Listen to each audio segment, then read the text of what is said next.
Let's say good morning to Jamie Freeland. And you've been here before, but not for what we're going to talk about today. Right. I've been on a couple times when I've been on with Racine County and now I'm the new executive director of the Senior Companion Program. Well, mazel tov. Congratulations. Thank you. That's very nice. So before we talk about the event and everything, what is the organization now you're executive director of? So the Senior Companion Program is basically an organization where we match seniors that are looking for a friend.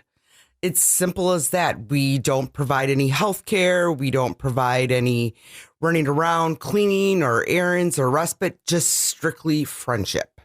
I got involved with the program last year. I have my senior, shout out to Alice. I know she's listening this morning. And she's not someone that I consider that I'm volunteering anymore. She has become my family.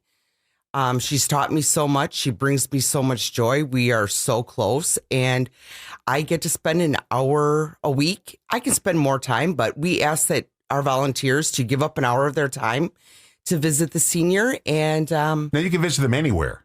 Yes. This isn't a building. It's, not a building. You can go to their home. It's a program. It's a program. Wherever they're living at, you go and visit them in their home, whether it be if they're living in an assisted living, nursing home, at their own home, apartment, wherever it is, you go and visit them. We have a dedicated listener, and I'm not just, a lot of people are dedicated listeners. This guy goes above and beyond. I mean, he's a senior. He lives at Bridgewood. Okay. And he has a little radio, which looks like it's one of the originals from Marconi, one of the original radios. I got him a new one.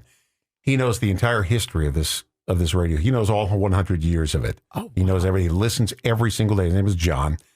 And he just sits there with his radio listening to WRJN. That's awesome. And I got him this new radio that has FM on it. Because in that building, AM comes in, but, a little scratchy here and there. But now he has a brand new radio. And new to him, it was one of my favorite. It's like a transistor type radio. Okay. It's a small one because he sits with it on his lap. This guy knows everything. And he's as smart as a cookie. He sits with these puzzle books all day long. And he plays the puzzle books, where, like crossword puzzles and word searches. Yeah, doing all that Sudoku. kind of stuff. Yeah. Now, I don't know how to play that. Me neither. I think he does. Well, he could teach us. And that's why I think he's as sharp as a tack. Yeah. Because he keeps doing these all day long. He sits there in a chair and he just plays it and listens to WRJN all day long. And I know he's listening now because he listens. For 100 years, he's been listening. Aww. And so, John, shout out to you. And he's a great guy. So you go actually everywhere. Now, how does a companion program, how do you get people to call you to come down, or how does that work? So how it works is sometimes we'll get referrals from the ADRC. We'll get referrals from different Ridgewood, from Elizabeth Gardens, from Parkview Gardens, from Home Harbor. Otherwise, family members might call and say, "Hey, mom or aunt or dad could."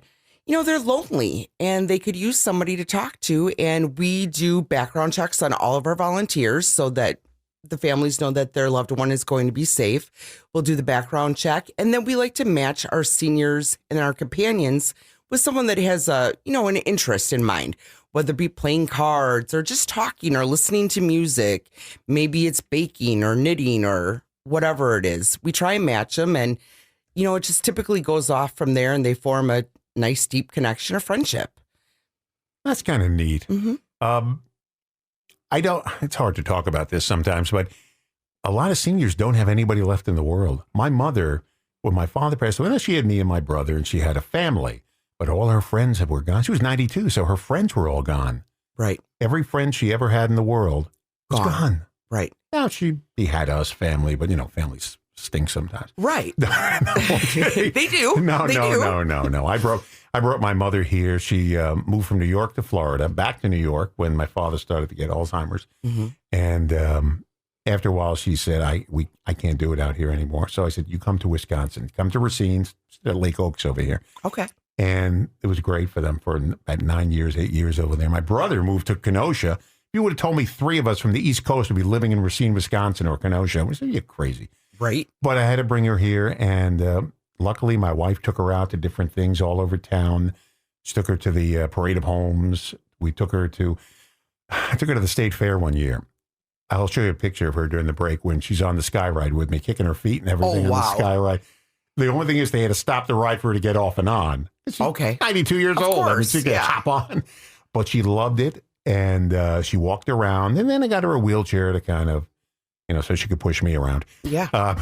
State Fair gets kind of busy.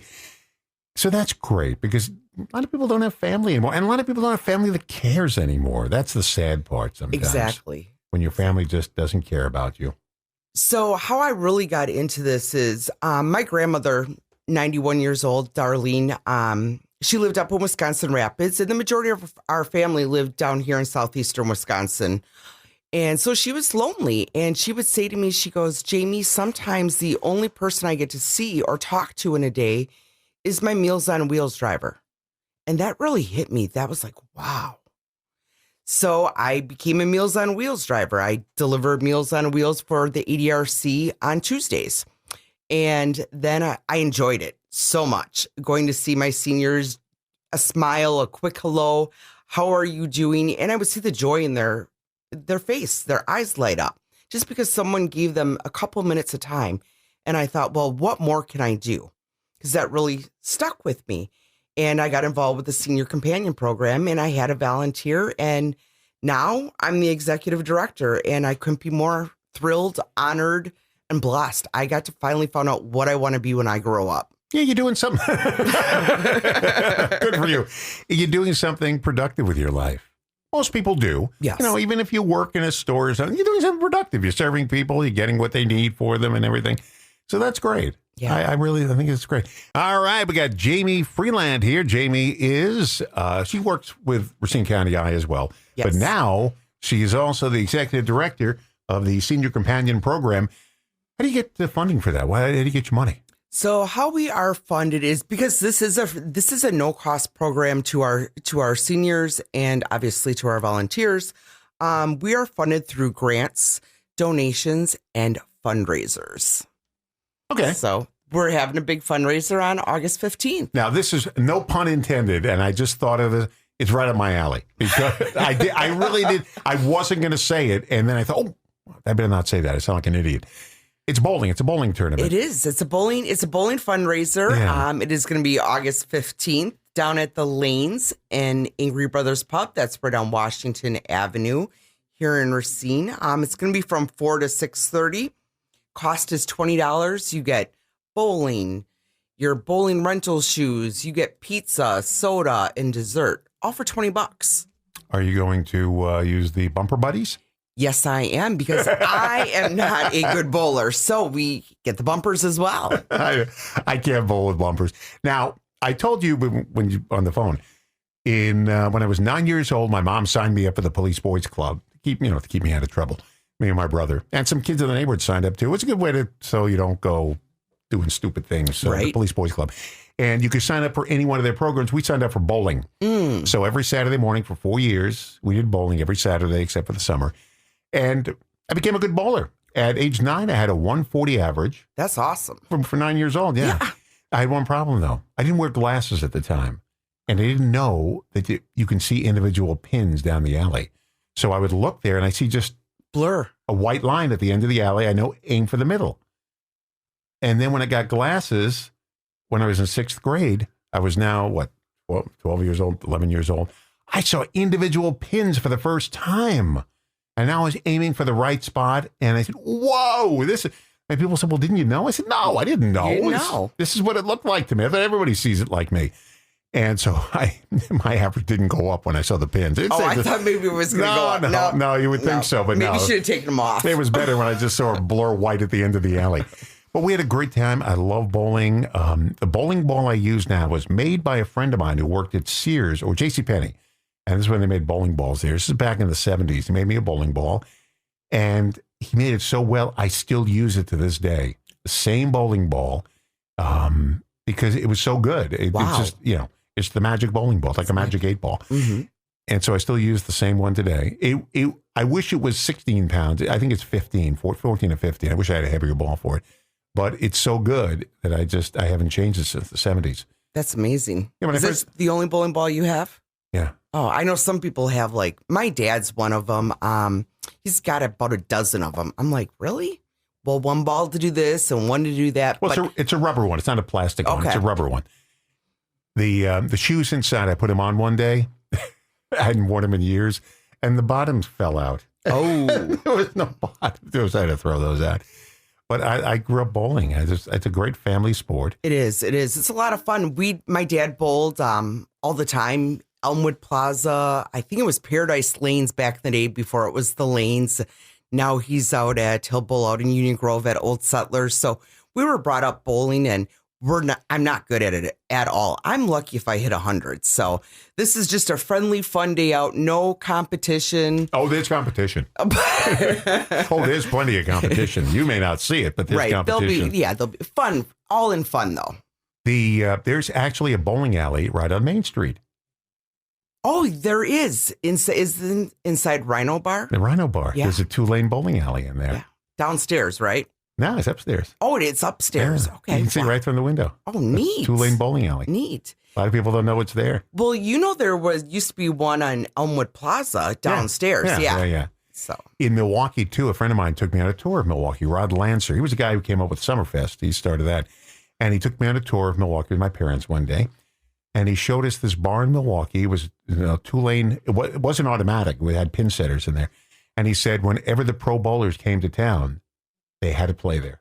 Oh. It was one of their things. They had to bowl a line of bowling there at that bowling alley, at a bar.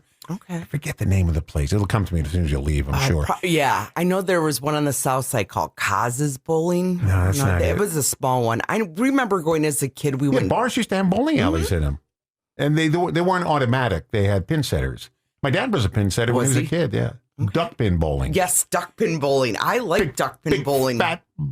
Big fat pins. Right. Duck pin bowling. Right. And is it like a small wooden circle ball? I don't know. Yeah, it wasn't a bowling ball. It wasn't a bowling ball. Yeah. Yeah. All right. Well, this is real bowling. This is real bowling. These are automatic pin setters. Yeah, you don't have to run back there and set your own pins. This is great. And this is at the Lanes on 20. Yep, Lanes on 20. One of our sponsors here on WRJN, so that's good. That's why I like to mention them. Lanes on 20. So let's give a quick review of what we're talking about here. This event is coming up Saturday, August 15th. That's this Saturday. Next Saturday. Well, what's this Saturday? This Saturday, I think, is the 8th. You're right. Yeah. It's a week from this Saturday. I have the date right in front of my face. You think I'd know that. All right, so it's a week from this Saturday, August 15th. The Lanes on 20 right there on Washington Avenue in Mount Pleasant. Registration time, 3:30 p.m. The first balls are being thrown at 4 p.m. It's a 2-hour bowling, not a tournament, bowling fundraiser. Right. Pizza, soda, desserts, a 50-50 raffle baskets. Whoa. Right. So even if you don't want to bowl, and you just want to come to get some 50-50 tickets, bid on baskets, and the baskets, they're some amazing ones. Something for everybody. So come on out. You know how we bowl at my house? We have the Wii game system. I can bowl good on Wii. Yeah. I'm good at that because I'm standing there in my underwear bowling, and it's nice and easy to throw an imaginary ball down the alley. But yeah, my wife and I do that. Okay. And we bowl in the house. I went out a few times to some bowling alleys and stuff, but the older I got, and I lost a lot of weight recently, so maybe I'll be able to do it now. Maybe I'll give it a shot. Yeah. This sounds like a fun tournament, and it's all to raise money for the Senior Companion Program. And if people are just turning in now, turning on the radio station now, we talked about it doesn't matter where seniors are. It could be home, it could be at Ridgewood, it could be at any senior center, it could be anywhere.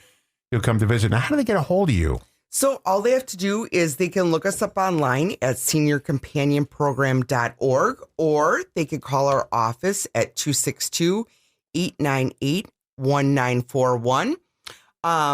We'll have Cheryl, who does our matching. We'll talk to the potential client, the senior, and then find out what their interests are, what they're looking for, what do they really want to do.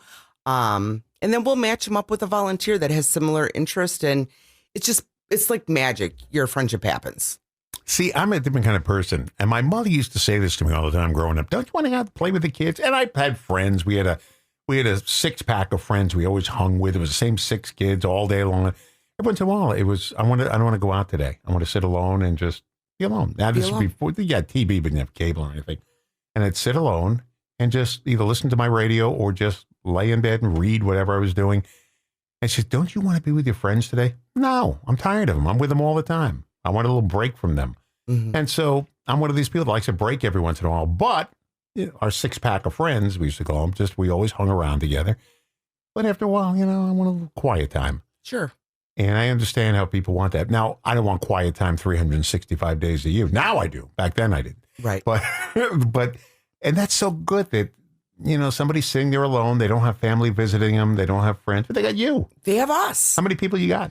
We have 55. Whoa. Yes. 55. I thought there were like 4 people. No, 55 seniors. And then, of course, the volunteers. Some volunteers have multiple seniors that they see a week. Just because, I have learned so much from my senior. She has brought me so much joy and taught me so much about myself. Something that the internet or AI can't teach you. I am learning so much from her, and she's just made my life better. Well, I love talking to this guy, John, when I go over there and see him at Ridgewood. He has a wealth of history that I don't even know. I don't know about some of the stuff he talked about with this place. And I've been here, 27 years, and he knows more stuff than I do. Right. He just has a great memory for it, and it's very passionate to him, this radio station, because he's been listening to it all his life. Aw. We're 100 years old this December. That's amazing. We outdate probably most of the population on the planet. Right. And so to him, this is one constant in his life, WRJN. And a lot of people feel like that. It's a constant. They were seeing concert band the other day. And I mentioned, I've been here, I've been radio for 55 years. And some lady comes running up to the stage and says, I was listening to you when I was 8 years old. Thank you. I didn't feel old until you said that, but thank you very much, because she was an older lady. I've been listening to you I'm 8 years old, and now I'm 75. Oh, no, she was very nice. I did appreciate her saying that, but it's kind of strange. So we serve all of Racine County. So whether you're in the East End, West End, everywhere. So and one more time, we got a bowling fundraiser coming up for Senior Companion Program. It's to raise money. That's what it's for. It's a week from this Saturday, August 15th at the Lanes on 20 on Washington Avenue there. Registration time, 3:30. Bowling time, 4 to 6. There's 2 hours of bowling, shoe rental. You got pizza. That's the one thing is, it's the only sport I know where you got to get special shoes. Yes. Yes, special shoes. They don't want scuff marks all over their alley. You got pizza, soda, dessert, a 50-50 raffle baskets. And it just sounds like a lot of fun. You get casual bowling bingo. Yes. We have some games, some fun games going on. And if you want bumpers, they'll put it on there so you can't bowl a gutter ball. Right. I'll have the bumpers. Hey, we're going to podcast this later today. If you missed any of our conversation, we'll podcast it so you'll be able to hear it. Jamie, thanks a lot. Thank you so much for having me, Don. I appreciate it so much. Jamie Freeland, who's not only the executive director of Senior Companion Program, she's also working for Racine County High. I am. They're both pretty important things you're doing. They are. And I love it. I'm truly blessed. So playing music on the radio. I'm helping society. All right. Thank you, Jamie. Thank you.